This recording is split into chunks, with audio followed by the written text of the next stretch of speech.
ಲಕ್ಷ್ಮೇಶ್ವರ ತಹಶೀಲ್ದಾರ್ ಕಚೇರಿಯಲ್ಲಿ ಸೋಮವಾರ ಅಂತಾರಾಷ್ಟ್ರೀಯ ಪ್ರಜಾಪ್ರಭುತ್ವ ದಿನಾಚರಣೆ ಕಾರ್ಯಕ್ರಮ ಜರುಗಿತು. ತಾಲೂಕ್ ಪಂಚಾಯತಿ ಕಾರ್ಯನಿರ್ವಾಹಕ ಅಧಿಕಾರಿ ಕೃಷ್ಣಪ್ಪ ಧರ್ಮರ, ತಹಶೀಲ್ದಾರ್ ಎಂ ಧನಂಜಯ, ಜಿಲ್ಲಾ ಪಂಚಾಯತಿ ಮಾಜಿ ಅಧ್ಯಕ್ಷ ಎಸ್.ಪಿ. ಬಳಿಗಾರ, ಫಕೀರೇಶ್ ಬಜ್ಜಕ್ಕನವರ ಮಾತನಾಡಿದರು.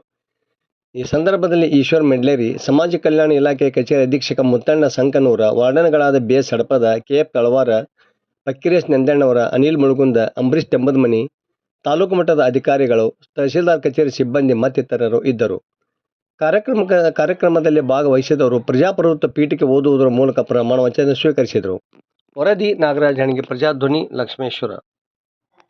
ಭಾರತವನ್ನು ಒಂದು ಸಾರ್ವಭೌಮ ಸಮಾಜವಾದಿ ಸರ್ವಧರ್ಮ ಸಮಭಾವದ ಪ್ರಜಾಸತ್ತಾತ್ಮಕ ಗಣರಾಜ್ಯವಾಗಿ ರಚಿಸಲು ಮತ್ತು ಅದರ ಸಮಸ್ತ ನಾಗರಿಕರಿಗೆ ಸಾಮಾಜಿಕ ಆರ್ಥಿಕ ಮತ್ತು ರಾಜಕೀಯ ನ್ಯಾಯ ವಿಚಾರ ಅಭಿವ್ಯಕ್ತಿ ವಿಶ್ವಾಸ ಧರ್ಮಶ್ರದ್ಧೆ ಮತ್ತು